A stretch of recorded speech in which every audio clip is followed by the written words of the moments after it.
রনি ভাই যে বিষয়টি বলছেন যে বলছে জামাত, কিন্তু বলছে জামাত ভালো করছে, ইসলামী দলগুলোও ভালো করছে, তাদের আদর্শিক মানুষ তৈরি করছে, সব কিছু ঠিক আছে, তাদের প্রতিষ্ঠানগুলো ভালো, তারা ক্যাপাবল। এখন প্রশ্ন হলো, আমি একেবারে সিলি একটা যুক্তি দিই, বাংলাদেশের প্রায় 2,70,80,00,000 মানুষ তামাক এবং সিগারেট গ্রহণ করে, আরও সংখ্যা বাড়বে 3 কোটি, এবং সেগুলো বেশিরভাগই অ্যাডাল্ট এবং ভোটার। এখানে সিংহভাগ হিন্দু যারা আছে তারা ভোটার। এই যে একটা বড় সংখ্যক নেই, 3 থেকে 4 কোটি মানুষ যারা কখনো ইসলামী দলগুলোর কাছাকাছি আসবে না, এত সংখ্যক মানুষকে বাইরে রেখে কি আসলে বাংলাদেশের রাজনৈতিক দলগুলো, মানে ইসলামী রাজনৈতিক দলগুলো ভালো করার সুযোগ আছে? প্রশ্নটা খুব ইন্টারেস্টিং এবং খানিকটা উইয়ার্ড। যে লোকগুলো সিগারেট তামাক খায় তার তো আমার সুযোগ নাই, তাদের কেন তারা ইসলামী দল পছন্দ করতে পারে না? পছন্দ করতে পারে, কিন্তু যদি একজন মানুষ কিনে নিয়ে সিগারেট খাওয়া এটা এক নেশা, ইসলামী দলকার আরেকটা নেশা হইতে পারে না? ডবল নেশা থাকতে পারে না একটা মানুষের একই সাথে? সেটা তো বাংলাদেশে পাচ্ছে না। ডেফিনেটলি আসছে, এটা আমি জার্নালাইজ করা ঠিক হবে না এইভাবে যে এটা লোক ধূমপাই কিন্তু সে ইসলামী দল বা জামাত ইসলাম সমর্থন করে না। করতে পারে, সে হয়তো এই বদভ্যাসটা ত্যাগ করতে পারতেছে না, কিন্তু তার দলের প্রতি তার ইয়া থাকতে পারে, ফলে এটা ঠিক এইভাবে মেলানো ঠিক হবে না। তো দেখেন এখানে বাংলাদেশে যেটা প্রবলেমটা সেটা হলো, দেখেন মানে থিওক্রেসি অ্যান্ড ডেমোক্রেসি, এটার মধ্যে একটা টেনশন গ্লোবালি আছে, এবং ইসলাম একটা ফাউন্ডেশনাল ইডিওলজি হিসেবে আমি যেটা মনে করি, ইসলাম হলো নেক্সট সিভিলাইজেশন। এই পশ্চিমা তথাকথিত পশ্চিমের তো কোনো সভ্যতা নাই, এগুলো তো সব মেসোপটেমিয়ান সভ্যতার কপি। তো আপনার যেটাকে ইরানিয়ান লেভিয়াথান বলা হয়, তো যাই হোক সেটা অন্য আলোচনা। কিন্তু আমাদের এই যে ক্যাপিটালিস্টিক মডার্নিটি, এই যে কনজুমার কালচার, এর ডিস্ট্রাকশন আমরা দেখতেছি। আজকে আমরা একটা গণহত্যা প্রবণ পৃথিবীর মধ্যে বাস করি। আফটার গাজা এই পৃথিবীটা তো লাশের গন্ধে ভরা, হ্যাঁ আপনি যদি দেখেন।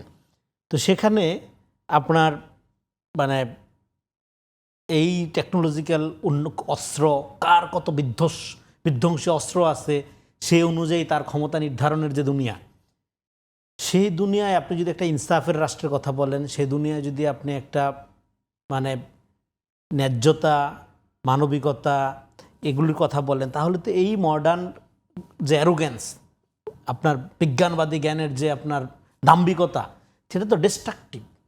আমরা ফলে এই যে আমরা একটা গ্লোবালাইজেশন ওয়ার্ল্ডের নামে একটা পশ্চিমা সোকল আপনার ক্যাপিটালিস্টিক এক উন্নয়নের জগতের মধ্যে আসি, এই সিভিলাইজেশন যে সেলফ ডিস্ট্রাকটিভ, এটা তো এখন অনেক লোক বলতেছে। তো ফলে এর বাইরে আপনি, এবং এইটা এই যে একটা ডেমোক্রেটিক লিবারেল, হ্যাঁ ক্যাপিটালিস্টিক যে জগৎ, এটা তো বেসিক্যালি খ্রিশ্চানিটির একটা লিবারেল ভার্সন। আপনার প্রোটেস্ট্যান্ট মুভমেন্টে যদি আপনার ইতিহাস ভালো করে ফলো করেন, তাহলে দেখবেন যে পশ্চিমা খ্রিস্টানি চার্চ থেকে বিদ্রোহ করে যে প্রোটেস্ট্যান্টিজম, তারপরে তার যে রিফাইন রূপ, সেখান থেকে আস্তে আস্তে একটা ইন্ডিভিজুয়ালিজম, ব্যক্তি স্বাতন্ত্র্যবাদ, ব্যক্তি স্বাধীনতা, গণতন্ত্র, এই জগৎ, তাই না? তো আমি মানে লং স্টোরি কাট শর্ট, তো সেই ক্ষেত্রে এই জগতের, এই ইন্ডিভিজুয়ালিস্টিক জগতের মধ্যে যে ফ্যাসিস্টিক প্রবণতা, সেখানে তো মানুষের কোনো শান্তি নেই। সেখানে মানুষ তো সব দখল করতে চায়, হয় অস্ত্র দিয়া, না হয় পুঁজি দিয়া। তো এই যে সর্বগ্রাসী রূপ, সেখানে মানুষ স্পিরিচুয়ালি পোর হয়ে যাচ্ছে। এই জায়গার থেকে ইসলাম হলো নেক্সট সিভিলাইজেশন। এখনও আমরা ইসলামিক ওয়ার্ল্ডে ঢুকেই নেই। এটা সর্বশেষ আব্রাহামিক রিলিজন। এর যে কি আপিল, এর যে কি দায়িত্ব, এর যে কি কর্তব্য, এর যে কি আপনার দার্শনিক ভিত্তি, এগুলো নিয়ে চিন্তা ভাবনা শুরু হচ্ছে, হ্যাঁ আরও ব্যাপকভাবে শুরু হবে। এবং এখন যে মডার্নিটির পরের যে যুগ, পোস্ট মডার্ন, উত্তর আধুনিক যে যুগ বলা হয়, সেই উত্তর আধুনিক অনেক প্রস্তাবনার সাথে ইসলামী প্রস্তাবনার অনেক মিল আছে। ফলে এগুলো মিলে অনেক লোকজন চিন্তা ভাবনা করতেছে, সেগুলো লম্বা আলোচনার দাবি রাখে। কিন্তু বাংলাদেশে যদি আপনি পার্টিকুলারলি দেখেন, এখানে ইসলামী রাজনীতি বিকাশের একটা সুবর্ণ সুযোগ আছে। আমি মনে করি 5 তারিখের পরে এটা একটা সুবর্ণ সুযোগ, ইসলামী শুধু না, অন্যান্য রাজনীতি বিকাশের সুবর্ণ সুযোগ আছে। এবং আমাদের এখানে ইসলামের চর্চাটা মেইন স্ট্রিম করতে হবে। 1 নাম্বার, ইসলামের চর্চাটা মসজিদ মাদ্রাসা ভিত্তিক না। ইসলাম তো এটা তো মানে শুধুমাত্র আপনার যারা এই আলেম সমাজ বা হুজুর হবে তাদের জন্য না, এই নলেজটা তো আপনার আমার সবার জন্যই জানা বোঝার দরকার আছে।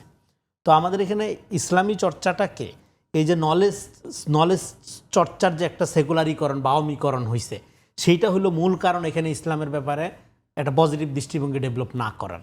এইটা একটা। আরেকটা হলো, হ্যাঁ ইসলামের এখানে জামাতের যে ন্যারেশন, সেটার ব্যাপারে আপনার এগ্রি হইতে হবে তা না। আপনার আরেকটা ন্যারেশন আছে, ভালো লাগে ওইটা করেন, যাই করেন, কিন্তু কথা হলো ইসলাম আর মানেই একটা পশ্চাৎপদ জিনিস, এদিকে যাওয়া যাবে না। প্রগতিশীলতা মানেই হলো আপনার এই মানে অ্যান্টি ইসলামিস্ট ভাব। মানে ইসলাম বিদ্বেষী, হ্যাঁ, আপনার তারপরে পাবলিক নুডিটি, হ্যাঁ, এই যে একটা কালচারাল ইন্ডাস্ট্রি গড়ে তোলা হয়েছে আমাদের এখানে, এবং এটার এক নাম্বার দায় হইল ভারতীয় বাঙালি জাতিতে এবং কলকাতার সাংস্কৃতিক দৃষ্টিভঙ্গির আলোকে বাঙালি মুসলমানকে সবসময় ফিট করানোর চেষ্টা করা হয়েছে। বাঙালি মুসলমান কতখানি প্রগতিশীল হবে, সে কত গ্লাস মদ খায়, এই প্রতিযোগিতায় যদি সে হিন্দুরে হারাইতে পারে বা একটা আপনি ক্যালকেশিয়ান লোককে পরাজিত করতে পারে, তাহলে তার প্রগতিশীলতা উন্নত হবে। এই যে কালচারাল হীনমন্যতা, আমাদের এখানে কবি সাহিত্যে নামের আগে একটা সংস্কৃত শব্দ লাগাইতে হইতো, হ্যাঁ, মানে নিজের বাপ দাদার নামের খতনা করতে হইতো তাদের। বলে এই যে একটা হিন্দুয়াইজেশন, আমি হিন্দুদের বিরুদ্ধে না, আমি বলতেছি এই যে একটা হিন্দুয়াইজেশন, বাংলাদেশটার কালচারাল কলোনি, এখানে ইসলাম কেন মেইন স্ট্রিম হইতে পারে না? এখানে মুসলমান হওয়াটা যে আলাপটা একটু আগে হচ্ছিল, এখানে মুসলমান হওয়া মানে তো এখানে রাজনৈতিকভাবে সে ক্ষমতাবান হওয়া না, সে জীবনের অধিকার ফিরা পাইছে মুসলমান হওয়ার মধ্য দিয়ে। তার তো কোনো রাইট ছিল না। মুসলমান হওয়া মানে সে ধর্ম পাইছে তা না, সে জমির মালিকানা ফেরত পাইছে মুসলমান হওয়ার মধ্য দিয়ে। ফলে বাঙালি মুসলমান এটা তো অন্য জিনিস। সে যে একটা রাষ্ট্র করতে পারছে, এটা পুরো রক্তের উপর দিয়ে করছে সে, ফ্রম ব্রিটিশ বিরোধী আন্দোলন থেকে পুরো এই পর্যন্ত। ফলে মুসলমান হয়ে সে তো ধর্ম অর্জন করে না, সে মানুষের স্বীকৃতি অর্জন করে। তার তো মানুষের কোনো রাইটই ছিল না, জুতা বগলে নিয়ে হাঁটতে হইতো জমিদারের বাড়ির সামনে দিয়ে। সেই জায়গা থেকে আপনি একটা হিউম্যান বিং আকারে আপনি বাঁচার সুযোগ পাইছেন মুসলমান হওয়ার মধ্যে দিয়ে।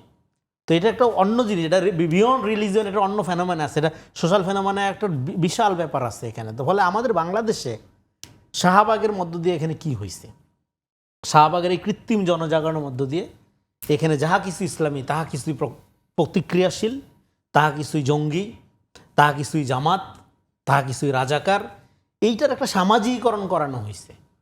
এই সামাজিকীকরণ তো আপনি, এটা শাহবাগ একটা ইভেন্ট ছিল, কিন্তু এটা শুরু হয়েছে কখন? শুরু হয়েছে ঘাতক দালাল নির্মূল কমিটির ওই হাত ধইরা। ফলে এখানে ৭১-এর আওয়ামী বয়ানের এবং ভারত বন্ধুরাষ্ট্র এবং হিন্দুত্ববাদী কালচারকে মেইনস্ট্রিম কালচার করা, স্বাভাবিকীকরণ করার যে লম্বা সময়ের প্রক্রিয়া, এটাই তো সামাজিকীকরণভাবে রয়ে গেছে।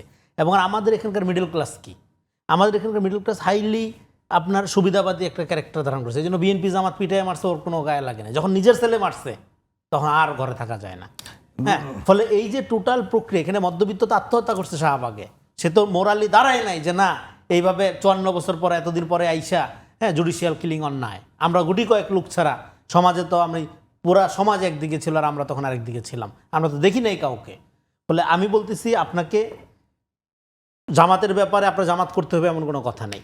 জামাতের ব্যাপারে ক্রিটিক থাকতে হবে, ক্রিটিক থাকবেও আমাদের, এবং সেই ক্রিটিক জামাত অ্যাপ্রিসিয়েটও করতে পারতে হবে। আবার অন্যান্য ইসলামী দলগুলোর সাথে তাদের একটা বাহাসের সম্পর্ক থাকবে, ডায়লগ লাগবে।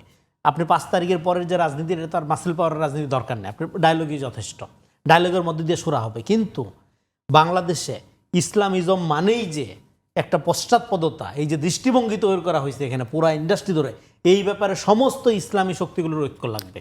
এবং ইসলামী শক্তিগুলোর ঐক্য এখানে ডেমোক্রেটিক ফোর্স বলেন, প্রো বাংলাদেশি ফোর্স বলেন, এদের সাথেও লাগবে। কারণ হলো আপনাদের অনৈক্য, যেটা আমাদের শুধু আপনাদের রাজনৈতিকভাবে ক্ষতিগ্রস্ত করে না, আমাদের গোটা সার্বভৌমত্বকে দেশ হিসেবে ক্ষতিগ্রস্ত করে।